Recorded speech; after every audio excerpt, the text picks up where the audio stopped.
جو ہر دوسرے دن D G I S P R آ کے رو رہا ہوتا ہے 5th جنریشن وار، یہ اصل میں ہے کیا؟ اس نے بھی نہیں بتایا۔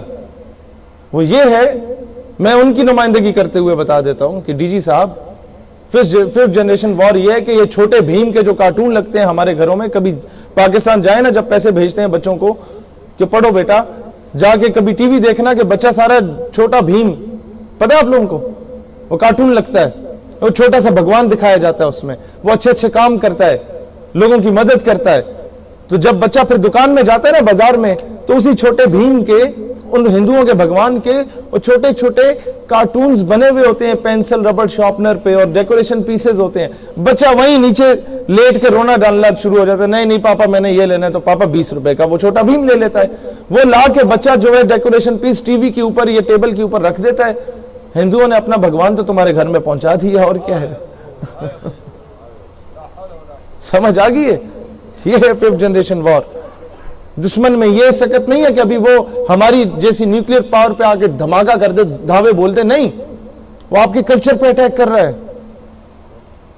اپنی شادی بیاہ کے فنکشنز میں کبھی عورتوں والی سائٹ پہ جا کے دیکھ لو، ایسی ایسی پنڈ دیہاتوں میں بھی، وہ ایک بار میں جانا پڑا، میں بڑا کھل کے بات کرنا چاہوں گا کیونکہ میں وہ تو نہیں ہوں، اتنا بڑا علامہ تو ہوں نہیں کہ مجھے وہ پابندیاں مجھ پہ حاوی ہیں۔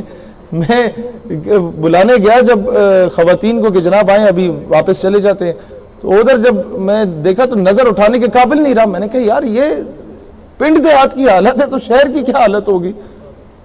وہ ساڑیاں، وہ سارا کچھ،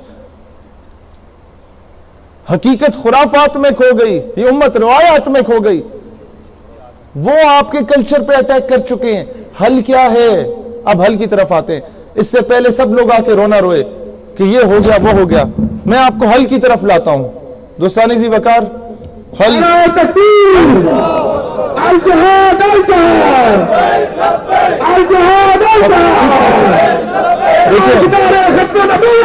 دوستانی زی وقار، حل یہ ہے کہ آج آپ نے تربیت کرنی ہے اپنے بچوں کی۔ انہیں کہ بچہ میں ادھر آ کے مزدوری کرتا ہوں نا سعودیہ میں، تو میں چاہتا ہوں کہ تم لوگ پڑھ لکھ جاؤ، اس لیے کرتے ہیں نا، کوئی 2 وقت کی روٹی مل جائے۔ میں یہاں کے کاروبار کر رہا ہوں، اس لیے کر رہا ہوں، سارا دن خوار ہو رہا ہوں، کبھی ایک کی بات سن رہا ہوں، کبھی دوسرے کی بات سن رہا ہوں۔ وہ ایسی ایسی باتیں سنا دیتا ہے کہ میں تمہیں ٹرانسلیٹ کر کے بتا بھی نہیں سکتا۔ سمجھ رہے؟ میں آپ کا دکھ سمجھتا ہوں۔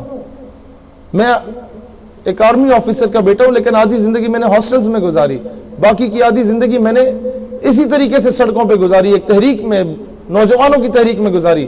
میں نے وہ آسائش کی زندگی کو لات ماری تھی۔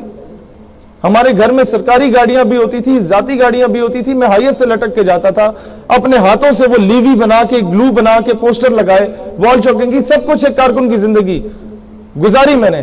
شیروانی پہن کے بطور مہمان خصوصی بھی جانا پڑتا تھا اس دور میں، تو ایک بائک پہ 4 بچے ہم بیٹھ کے جاتے تھے جب میں میٹرک اور ایف ایس سی میں تھا۔ یہ سارا دور ہم نے دیکھا۔ حل کیا ہے؟ آج تھوڑا سا خود پڑھ لیں، بچے کو بتائیں بیٹا، اپنی بیگمات سے کہیں، اپنی بیٹیوں سے کہیں، اپنی ماؤں سے کہیں کہ بچوں کو آج یہ تہیہ کرنا ہے سلانے سے پہلے۔ جس طرح کہانیاں سناتی تھی نا کہ وہ اینک والا جن آ گیا، اس نے یوں کر دیا، پھر اس نے یوں کر دیا، تو بچے نے بھی اینک والا جن نہیں بننا ہے۔ صحیح بات بتا رہا ہوں۔ بچے کو سناؤ بیٹا، ایک بہن تھی، اس پہ ظلم ہوا تھا، اس نے پھر سندھ کی سرزمین سے خط لکھا تھا، تو اس ایک خط پہ محمد بن قاسم پوری فوج لے کے آ گیا تھا، وہ چیف آف آرمی سٹاف کہلایا جاتا تھا۔ اگلے دن سلانے سے پہلے بچے کو کہو کہ بیٹا ایک طارق بن زیاد ہوا کرتا تھا، جسے دنیا کور کمانڈر طارق بن زیاد کہتی تھی۔ جب اس نے دیکھا ہسپانیہ اسپین میں مسلمانوں کے لشکر کے مقابلے میں کفار کا لشکر 10 گنا بڑا ہے اور واپسی کا راستہ سمندر سے جانے کا ہے، تو اس نے کہا کہ اب واپس جائیے یا کیا کریے؟ تو نتیجہ یہ نکالا کہ اب کشتیاں جلا دی جائیں تاکہ واپس نہ جائیں، یا شہادت ہوگی یا فتح ہوگی۔ بیٹا ایک عمر مختار بھی تھا، زیادہ پہلے کی بات نہیں، ابھی لیبیا آزاد ہوا اٹلی سے، تو اسے جب پھانسی دینے لگے تو اسے کہا گیا سرنڈر کر دو، تو وہ جواب دیتا تھا کہ we don't surrender, we won اور وی ڈائی، ہم ہتھیار نہیں ڈالتے، ہم یا جیتتے ہیں یا ہم مرتے ہیں، بس تیسری بات ہی نہیں ہے۔ پھر بیٹے کو بتاؤ، بیٹا ایک صلاح الدین ایوبی بھی تھا کہ شام سے مسلمانوں کا قافلہ گزر رہا تھا تو سلیبی جنرل نے اس قافلے کو روک کے مسلمانوں کو تذلیل کا نشانہ بنایا اور کہا کہ کہاں ہے تمہارے نبی محمد، بلاؤ انہیں اپنی مدد کے لیے۔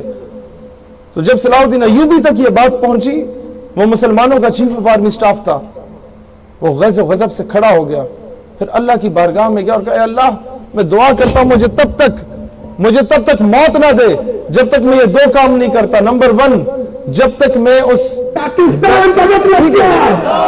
جب تک کشمیر بنے گا، شہر سے ابھی قدم بڑھائے۔ ایوبی رحمت اللہ علیہ، اس نے اللہ سے دعا کی اللہ دو کام میں نہیں کرتا جب تک مجھے موت نہ دے۔ نمبر 1، جب تک میں بیت المقدس فلسطین کو فتح نہیں کرتا، قبلہ اول کو، اور نمبر 2، جب تک میں اس گستاخ سے بدلہ نہیں لیتا۔ تو ایوبی رحمت اللہ علیہ جب بیت المقدس کو فتح کیا، آپ کو پتا ہے اسلام از دا موسٹ پیسفل ریلیجن، ایک انسان کا قتل پوری انسانیت کا قتل ہے، اسلام امن کا درس دیتا ہے۔ ایوبی نے سارے سلیبی جرنیلوں کو لائن میں بٹھا کے پانی پلایا کہ میں اپنی امان میں لے لوں، لیکن ایک جگہ ہے ناموس رسالت جہاں پہ اسلام پھر غیرت کا درس دیتا ہے۔ جب اس سلیبی جرنیل کو دیکھا جس نے بے ادبی اور گستاخانہ الفاظ استعمال کیے تو انہوں نے کہا کہ تو وہ تم تھے جس نے کہا بلاؤ اپنے نبی محمد کو، لو دیکھو رسول اللہ نے اپنے خادم کو بھیج دیا، اپنے غلام کو بھیج دیا۔ اگلے دن سلانے سے پہلے بیٹے کو بتاؤ کہ بیٹا ایک نور الدین زنگی بھی ہوا کرتا تھا کہ جو گستاخان رسول اللہ علیہ السلام کے قبر مبارک تک جا کے حضور علیہ السلام کے جسد مبارک جسم مبارک کو وہاں سے کہیں اور لے کے جانا چاہتے تھے، منتقل کرنا چاہتے تھے، ان کو واصل جہنم کیا نور الدین زنگی نے، اور مدینہ کی گلیوں میں روتا ہوا پھرتا تھا کہ رسول اللہ نے مجھے چنا اس کام کے لیے۔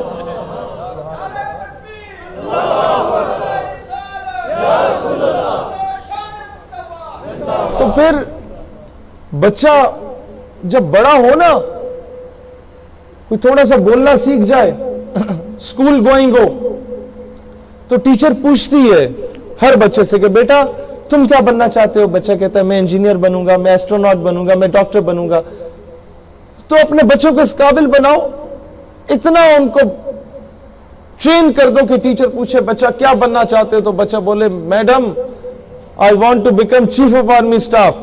تو میڈم کہ بیٹا اچھا تو you want to become general Musharraf? تو بچہ بولے no ma'am I want to become general Nuruddin Zangi, I want to become general Salahuddin Ayubi, I want to become General Tipu Sultan and Muhammad bin Qasim.